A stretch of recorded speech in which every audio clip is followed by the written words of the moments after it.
The only regular cast member to win an Emmy for Grey's Anatomy is Katherine Heigl. Grey's Anatomy turns 20 years old this week, so here's some things I bet you never knew about it. The idea for Grey's Anatomy started where a lot of ideas come from: the shower. By the early 2000s, Shonda Rhimes had found success as a writer in Hollywood. She wrote the Princess Diaries sequel and the Britney Spears film Crossroads, and so she decided to try and parlay her film writing career into television. She wrote a pilot for ABC about young women war correspondents, but it was rejected. Around that time, she met a female doctor who told her how hard it was to shave her legs in the hospital shower. This got Shonda Rhimes thinking that the series she wanted to write about young women in a high-pressure environment should maybe be a medical show. Rhimes said at the time her goal was to create a show about smart women competing against one another. She was also obsessed with surgery documentaries. As she told Oprah's magazine O, "My sisters and I would call each other up and talk about operations we'd seen on the Discovery Channel. There's something fascinating about the medical world. You see things you'd never imagine, like the fact that doctors talk about their boyfriends or their day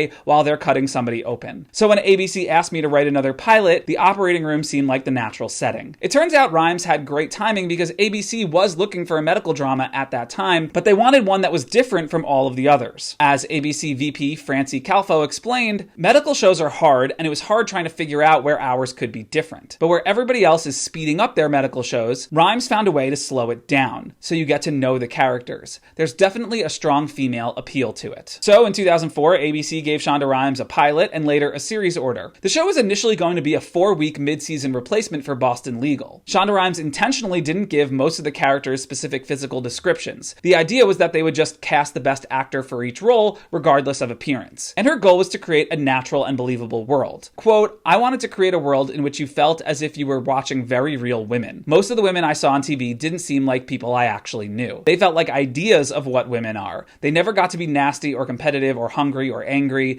They were often just the loving wife or the nice friend. But who gets to be the bitch? Who gets to be the three-dimensional woman?" Rhimes initially considered setting the show in her hometown of Chicago, but then settled on Seattle to set it apart from the Chicago set ER. The show's title is a play on words referencing Henry Gray's classic medical textbook, Gray's Anatomy, which was first published in 1858, and the main character's last name, Dr. Meredith Grey, with an E. At one point in the process, they considered changing the title to Complications, but they stuck with Gray's. For medical authenticity, the show brought on consultants Karen Lisa Pike, MD, and Linda Klein, RN, and many cast members observed real-life surgeries to prepare for their roles. The colorblind casting technique I mentioned earlier led to a very diverse cast. For Meredith, Rhimes kept saying, "We need a girl like that girl from Moonlight Mile," speaking of Ellen Pompeo. After a while, ABC realized, hey, maybe we should just go get that girl from Moonlight Mile, and so they did. Years later, Pompeo would deliver the show's most famous line, "Pick me, choose me, love me." But in a recent interview on Call Her Daddy, she revealed that she initially fought Shonda Rhimes on that dialogue. "I was like, why would I do this? Why would I beg? Why would I?" But Rhimes knew it was going to be memorable, so Pompeo did it, and it became iconic. Sandra Oh was initially invited to audition for Bailey, but asked to read for Christina instead and booked the part. Rob Lowe was offered the role of Dr. Derek Shepard, aka McDreamy, but he turned it down to star in a different medical drama, Dr. Vegas, on CBS. Dr. Vegas was canceled after 5 episodes. Patrick Dempsey ended up playing McDreamy for 10 years. Isaiah Washington also read for Derek, but instead was cast as Dr. Burke after Paul Adelstein, who was supposed to play the part, dropped out. There was one character that Rhimes described physically in the script, Dr. Miranda Bailey, who was written as a tiny blonde with curly hair. But when Chandra Wilson read for the part, Rhimes knew it was her, so they threw the description out. Hair color was also a sticking point for Katherine Heigl's Dr. Izzy Stevens. The actor wanted to have brown hair, but the show asked that she keep her blonde hair for the role. Justin Chambers' character, Dr. Alex Karev, wasn't even in the pilot at first. He was added later via reshoots. Sarah Ramirez joined the show in season 2 in a kind of interesting way. After they made a huge splash on Broadway in 2005's Spamalot, ABC told Ramirez they could be in any ABC show they wanted, so Ramirez picked Grey's and became a series regular for 11 seasons as Dr. Callie Torres. Dr. Torres would become one of the longest-running LGBTQ+ characters in TV history. Grey's shoots across 6 sound stages at the Prospect Studios in Los Angeles, though it's picked up numerous exteriors and interiors on location across LA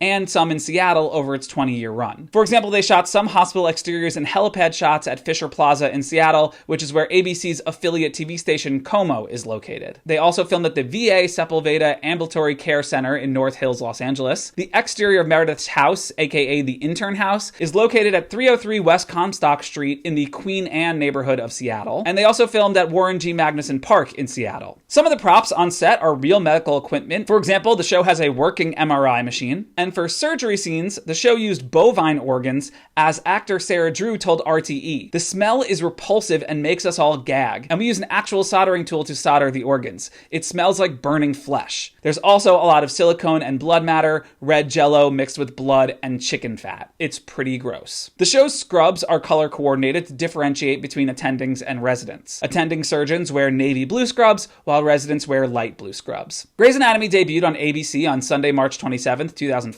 at 10 p.m. after Desperate Housewives. And remember how it was supposed to be just a 4-week replacement for Boston Legal? Well, it did so well in the ratings that ABC kept it in that time slot for the rest of the season. 16.25 million people watched the first episode, and by the end of the season, 22 million people were tuning in. Its average viewership hovered around 19 million for the first 3 seasons, landing it among the top 5 shows on TV in the 18 to 49 demo. Grey's still brings in nearly 5 million viewers on average, and is linear TV's 14th highest rated show in the demo. But the show's most viewed episode is Season 2, Episode 16, It's the End of the World, which aired after Super Bowl 40 in 2006. 38 million people tuned in to see the show's famous Code Black bomb threat storyline. Grey's was and is immensely profitable for ABC. In the 2011 season, it was generating $5 million an episode in revenue. Critics gave Grey's mostly positive reviews. For Season 1, 71% of the 41 reviews assessed by Rotten Tomatoes are positive, and overall, Grey's has 84% on Rotten Tomatoes based on more than 200 reviews. The show has received 39 Emmy nominations total. In 2007, Katherine Heigl won Supporting Actress in a Drama,